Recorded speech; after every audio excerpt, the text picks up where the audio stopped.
यासीन मलिक की वाइफ जो मिसाल हुसैन मलिक है, उसका लेटर आया राहुल गांधी के पास 2 नवंबर को। ये इंडियन डिफेंस के लिए कितना खतरा हो सकता है, यू कांट गेस। क्या राहुल गांधी सहानुभूति रखते हैं मिसाल हुसैन मलिक के साथ और उसकी पूरी फैमिली के साथ? As per national investigative agency, as per NIA, ये बिल्कुल स्पष्ट हो चुका है कि जो यासीन मलिक था, जम्मू कश्मीर के अंदर बहुत सारे निहत्थे थे, मासूम मुसलमानों को भी, और साथ साथ वो नेशनलिस्ट हिंदू थे जो इंडिया के सपोर्ट में खड़े थे, जिसमें एक खासकर कश्मीरी पंडित थे, उनका उसने शरेआम जो है कत्ल किया। अगर ऐसे लोगों को माननीय राहुल गांधी जी मॉरल सपोर्ट करेंगे, या फिर कोई भी पार्टी, चाहे वो कांग्रेस हो या कोई भी लेफ्ट पार्टीज हो, अगर उनको सपोर्ट करेंगी तो भारत की जो डिफेंस है उसके लिए बहुत बड़ा खतरा हो सकता है। कांग्रेस पार्टी, कांग्रेस आलाकमान और माननीय राहुल गांधी जी पे जिम्मेदारी बनती है। इसमें जो पाकिस्तान की डीप स्टेट है, खासकर जो मिलिट्री इंटेलिजेंस है पाकिस्तान आर्मी का, और इसके साथ साथ जो आईएसआई है, उसका भी एक बड़ा रोल हो सकता है श्री राहुल गांधी जी को बदनाम करने में और कांग्रेस पार्टी को बदनाम करने में। हुसैन मलिक की बात करें तो उसके पास तकरीबन पाकिस्तानी रुपीस में लगभग 20 से 22 करोड़ रुपए की संपत्ति है। दोस्तों, वीडियो पूरा देखें, चैनल सब्सक्राइब कर लें। नमस्कार दोस्तों, प्रेज द लॉर्ड। 1979 में जब अफगानिस्तान में सोवियत यूनियन आया और सोवियत यूनियन ने इन्वेड किया, चूंकि जाहिर सी बात है सोवियत यूनियन को अपना एक जो कम्युनिस्ट थॉट था उसको बढ़ाना था, और अपना मार्केट भी उसको अपने बढ़ाना था। मार्केट अपनी कंट्री तभी बढ़ा सकती है जब वहाँ के रहने वाले लोग उसकी आइडियोलॉजी को फॉलो करें, और इसी चीज़ को ध्यान में रखते हुए सोवियत यूनियन ने, यानी कि रशिया ने, अपने एम्पायर को बढ़ाना स्टार्ट किया। जो कंट्रीज इसको फॉलो कर रहे थे, या जो कंट्री कम्युनिज्म की आइडियोलॉजी को स्वीकार कर रहे थे, उसको तो उसने काफ़ी सहूलियतें दी, काफ़ी फिनेंशियल एड दी, क्योंकि उस टाइम पे 1980-1975 में यूएसएसआर जो सोवियत यूनियन है बहुत अमीर हुआ करता था, डिफेंस के मामले में भी, पैसे के मामले में भी, इकोनॉमिक लेवल पे, हर लेवल पे। और उसने उन सारी कंट्रीज़ को, चाहे यूरोप हो चाहे चाइना हो, जो जो कंट्रीज़ उनके साथ थी, चाहे साउथ अमेरिकन कंट्रीज़ हो, उसको पूरा हेल्प किया। लेकिन कुछ कंट्रीज़ ऐसी थी जहाँ पे जो बिल्कुल तैयार नहीं थी कम्युनिज्म को एक्सेप्ट करने में, जिसमें नंबर 1 था अफ़गानिस्तान। जो चूँकि शुरू से अफ़गानिस्तान में रहने वाले जो अफ़गानी अवाम थी, वो ज़ाहिर-सी बात बहुत ही कट्टर थी, बहुत ही धार्मिक थी, और वो मुसलमान थे, वो इस्लाम को फॉलो करने वाले लोग थे, वो शरीयत और कुरान को फॉलो करने वाले लोग थे। तो जो सिद्धांत है कम्युनिज्म के कि सारे लोगों को इक्वलिटी हो जाए, सेकुलरिज्म आ जाए, वुमेन्स को राइट्स मिल जाएं, जो मॉडर्न एजुकेशन है वो इंट्रोड्यूस हो जाए, तो ये जो है इस्लाम के जो बेसिक टेनेट्स हैं, बेसिक सिद्धांत, उसकी जाहिर सी बात उसके खिलाफ थी।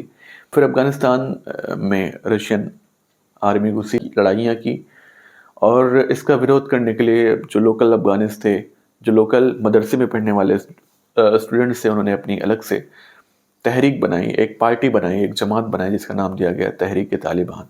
लोकल मदरसे में पढ़ने वाले अफगानी बच्चे थे, उनको मिलिटरीली स्ट्रांग बनाने के लिए, ताकि वो यूएसएसआर के जो सोल्जर्स हैं उनसे लड़ सकें अच्छे तरीके से, उसके लिए बहुत अच्छी ट्रेनिंग दी सीआईए ने और आईएसआई ने, और जिसके बदले में अमेरिका ने आईएसआई को, खासकर पाकिस्तान आर्मी और पाकिस्तान की मिलिट्री इंटेलिजेंस को, बहुत पैसा दिया।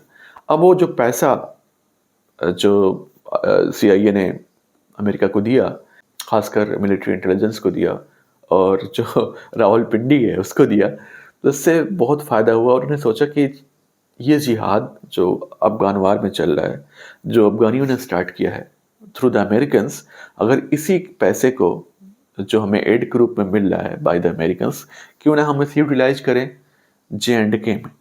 क्योंकि 1971 में पाकिस्तान के सेपरेट होने के बाद, चूँकि उनका एक बड़ा हिस्सा और एक बहुत ही फर्टाइल लैंड पाकिस्तान का, जिसे पहले जिसे ईस्ट पाकिस्तान कहते थे और अब जिसे बांग्लादेश कहते हैं, उसके अलग होने से पाकिस्तानी आर्मी और पाकिस्तानी आर्मी इस्टेब्लिशमेंट के अंदर एक बहुत बड़ा गुस्सा था, एक बहुत बड़ा गुबार था उनके अंदर प्रतिशोध लेने का इंडियन आर्मी के साथ और इंडियन गवर्नमेंट के साथ, और वो ये पूरा करना चाहते थे जे.एंड.के को हिंदुस्तान से अलग करके। खासकर उन्होंने इसके लिए बहुत सारे प्लान्स बनाए थे। तो एक प्लान जो उनका बना था कि सबसे पहले जो वहाँ पे एक सिग्निफिकेंट जो हिंदू पॉपुलेशन रह रही थी, तकरीबन 10% के आसपास, उस वक्त लगभग 6 लाख के आसपास आबादी थी, 65-70 लाख टोटल पॉपुलेशन थी, और तकरीबन 5 से 6 लाख उसमें कश्मीरी पंडित थे। उनको किसी तरीके से टेरराइज करके डरा धमका के उनको भगाया जाए। और यही किया उन्होंने। जो है मासूम जो कश्मीरी थे, लोकल कश्मीरी थे, उनको उन्होंने रिक्रूट करना स्टार्ट किया और अहादीसें और झूठी मूठी अहादीसें सुना के, झूठी मूठे कुरान को सुना के, गलत तरीके से उसका इंटरप्रिटेशन करके वो इनोसेंट कश्मीरी बच्चों को उन्होंने फंसा लिया और वो उनका बॉर्डर पार करा के फैसलाबाद के अंदर जो लश्कर तैयबा है उसकी सबसे बड़ी जो फैक्ट्री थी, आप कह लें टेररिस्ट बनाने की, वहाँ पर उनकी लोकल कश्मीरी की ट्रेनिंग दी। और उसी में 1986 के अंदर ये कश्मीर का लोकल बॉय जो है यासीन मलिक, उसी में वो शामिल था। 1986 में वो इंडिया से भाग के वो गया पाकिस्तान, अधिकृत कश्मीर पीओके में, मुजफ्फराबाद में उसने ट्रेनिंग ली और आर्म ट्रेनिंग लेने के बाद वो हिंदुस्तान में आया। और फिर 1989 से वहाँ पे दहशतगर्दी स्टार्ट करी, मासूम इनोसेंट हिंदूज को मारना, जो गवर्नमेंट जॉब्स में हिंदूज थे, जो हाई लेवल जॉब्स में थे, उनको मारना, गर्ल्स के साथ अनाप शनाप काम करना। ये सारे काम जो है वहाँ के जो लोकल कश्मीरी थे, जो टोटली ब्रेन वॉश्ड हो चुके थे, उन्होंने करना स्टार्ट किया। बाद में इसको रियलाइज हुआ यासीन मलिक को कि ये कोई जो आर्म स्ट्रगल है उसका कोई इस तरीके से आज़ादी नहीं मिल सकती है, या इस तरीके से वो कश्मीर को अलग नहीं करवा सकता है। तो इसलिए जो है वो थोड़ा सा नरम पड़ गया और एक पीसफुल उसने मूवमेंट स्टार्ट किया कश्मीर के अंदर। फिर बाद में आईएसआई ने जब सोचा कि यासीन मलिक जो है ऐसे इसके हाथ नहीं आने वाला है, ये थोड़ा सा अपने मन से काम करता है, थोड़ा सा लिबरल टाइप का है, तो क्यों ना इसको फंसाया जाए। और इसको फंसाने के लिए ही जो है यासीन मलिक को आईएसआई ने बिल्कुल एक सुनियोजित प्लानिंग बनाई और इस सुनियोजित प्लानिंग से वो यासीन मलिक को पकड़ना चाहती थी। उसमें उसने किया क्या कि उसने उसकी उम्र से 22 साल छोटी लड़की से, जो कि बहुत ही खूबसूरत थी, जाहिर सी बात है पंजाबी थी, और उससे शादी करवाई जिसका नाम मिसाल मलिक है। उसने आईएसआई ने बाकायदे ज़मीनें भी दी, फ्लैट्स दिए इस्लामाबाद के अंदर, उसे लगभग 12 कनाल का घर दिया तो लाहौर के अंदर। और फिर वहाँ पे कई साल स्पेंड करने के बाद यासीन मलिक जब हिंदुस्तान में आया और जब उस पर सुप्रीम कोर्ट में सुनवाई हुई और ये पता चल गया, ये पक्का प्रूफ हो गया कि जो है वो कई सारे टेरर फंडिंग में शामिल था, जिसकी वजह से JNK के अंदर बहुत सारे टेररिस्ट वारदातें हुई, तो उसको फिर उम्र कैद की सजा दी। हालांकि उसे मृत्युदंड की भी सजा दी जा सकती थी, लेकिन जाहिर सी बात है JNK में अगर ऐसा होता, उसे सजा दी जाती बहुत कठोर, तो JNK में बगावत ज़्यादा हो सकती थी। तो बगावत को बैलेंस करने के लिए उसे उसके मृत्युदंड को उम्र कैद में तब्दील कर दिया गया। जो उसकी वाइफ है मिसाल मलिक, उसने 2 नवंबर को लेटर भेजा जो कि माननीय राहुल गांधी जी के पास आया। उसमें ये कहा गया है कि जो यासीन मलिक, उनके साथ जेल में अच्छा बर्ताव नहीं हो रहा है, अच्छा खाना नहीं मिल रहा है, और आर्टिकल 370 है जिसे भाजपा सरकार ने 2019 में हटा दिया है, उसको फिर से एग्जीक्यूट किया जाए।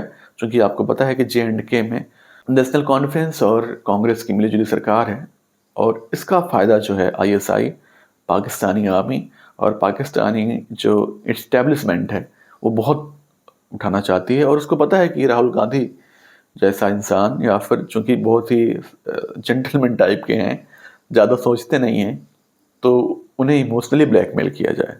अब ये जो लेटर आया हुआ है इसकी जांच पड़ताल होनी चाहिए।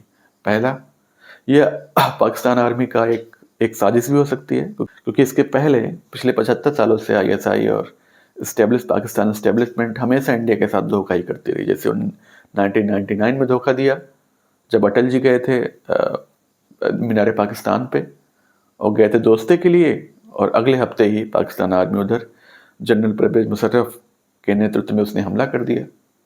और फिर आप देखिए क्या हुआ, हमारे कितने जवान उसमें शहीद हुए। हालांकि उनके तकरीबन हमारे लगभग 500 कुछ के करीब जवान शहीद हुए, 542 या 543, और बदले में उनके तकरीबन 2 से 2.5 हज़ार जवान मारे गए। लेकिन उससे हमारी इकॉनमी भी थोड़ी सी चरमरा आ गई, पैसे भी खर्च हुए, हमारे जो जवान थे वो भी शहीद हो गए। तो ये जो है पीठ पे छुरा भोंपना, ये पाकिस्तान का और पाकिस्तानी आर्मी का बहुत पुराना रिवाज रहा है, बहुत पुराना कस्टम रहा है। हमारी आजकल जो राइट विंग मीडिया है वो खासकर कांग्रेस पार्टी पे और साथ साथ जो राहुल गांधी हैं उन पर बहुत ही आपत्तिजनक सवाल खड़ी कर रही है, लेकिन ऐसा करने से कोई फ़ायदा है नहीं। जब तक आप तहकीक ना करें। तहकीक कर लें, ये भी आप तहकीक कर लें कि जो राहुल गांधी जी की पूरी टीम है, क्या उसने कोई टेलीग्राम किया है या फिर उसने क्या कोई इन्वोक किया है इसके लिए कि मिसाल मलिक जो है लेटर भेज सकें, या फिर ये वहाँ की पाकिस्तान आर्मी की एक साजिश भी हो सकती है। जैसा आपको पता है कि आने वाले चुनाव भी कई स्टेट्स में, खासकर महाराष्ट्र में और इसके साथ साथ आगे बिहार में चुनाव होने वाले हैं, तो ये भी हो सकता है कि राहुल गांधी जी की इमेज को ख़राब करने के लिए, कांग्रेस पार्टी के इमेज को ख़राब करने के लिए, ताकि ये दिखाया जा सके कि कांग्रेस पार्टी जो है वो राष्ट्रवादी नहीं है, एंटी नेशनलिस्ट है, तो इसके लिए भी ये लेटर आ सकता है। और ये लेटर आएगा तो जाहिर सी बात है, जब मीडिया में ये प्रोपेगेंडा प्रोपेगेट होगा तो इससे जो है राहुल गांधी जी की इमेज पे एक बुरा इफेक्ट पड़ सकता है। तो सबसे पहला काम तहकीक होनी चाहिए, और तहकीक होने के बाद ये क्लियर होना चाहिए कि ये लेटर जो है किस पर्पज से भेजा गया है और इसमें क्या श्री राहुल गांधी जी का रोल है कि नहीं है। झूठे किसी पे इल्ज़ाम देना अच्छी बात नहीं है। तो प्लीज़ दोस्तों, वीडियो को लाइक करें, लोगों तक शेयर करें, चैनल को सब्सक्राइब कर लें। जय हिंद, जय भारत, प्रेज द लॉर्ड।